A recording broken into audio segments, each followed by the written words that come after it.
It was a lovely summer evening, and in Crosspatch Cottage, Mr. Grumpy was at home. He sat down in an armchair and picked up a book. And then, do you know what he did? He tore all the pages out of it. Every one. Mr. Grumpy can't stand books. He has a shocking bad temper.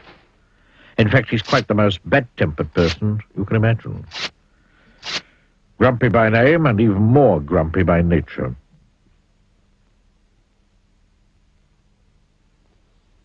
The following morning, he was out in his garden pulling up flowers. He couldn't stand pretty flowers growing in his garden. When out of the corner of his eye, he saw a figure. It was Mr. Happy. "Good morning," said Mr. Happy. "Good," said Mr. Grumpy. "What's good about it?" "But," said Mr. Happy. "But nothing," went on Mr. Grumpy. "Get out of my garden." "I beg your pardon," said Mr. Happy. "You heard me," snapped Mr. Grumpy.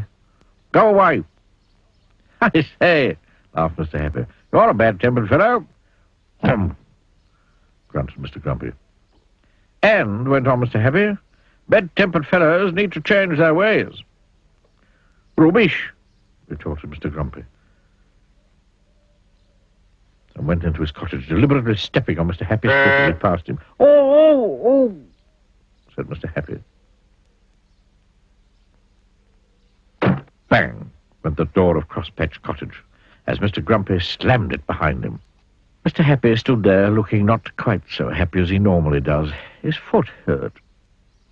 He thought and thought and thought some more. Then he had an idea.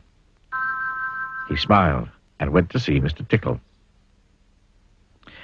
Mr. Happy told Mr. Tickle of his idea of how to get Mr. Grumpy to change his ways. And Mr. Tickle grinned the sort of grin that goes from ear to ear. That is, if you have ears, which he doesn't. Oh, he grinned, rubbing the hands at the end of those extraordinarily long arms of his together. That sounds fun. That afternoon, Mr. Grumpy went to town, shopping. He walked into Mr. Meat's shop.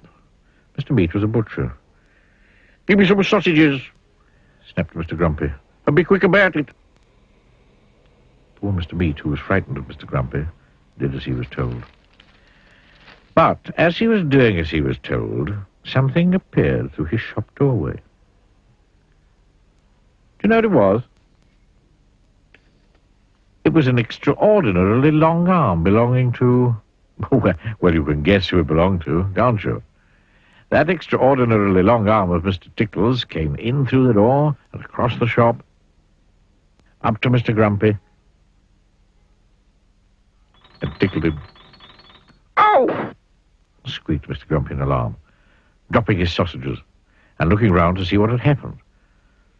But could he see anything? He could not.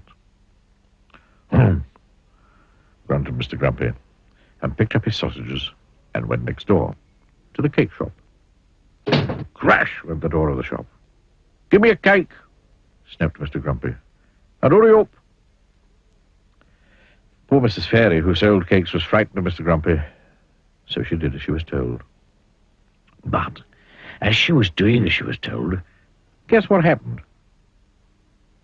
"Oh!" squeaked Mr. Grumpy, dropping his cake and his sausages. He just could not understand what was happening.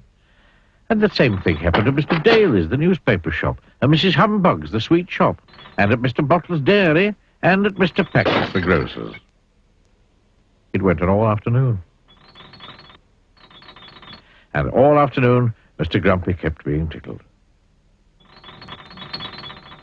Dropping his shopping, picking it up and being tickled, and dropping his shopping and picking it up and being tickled, and dropping his shopping, and...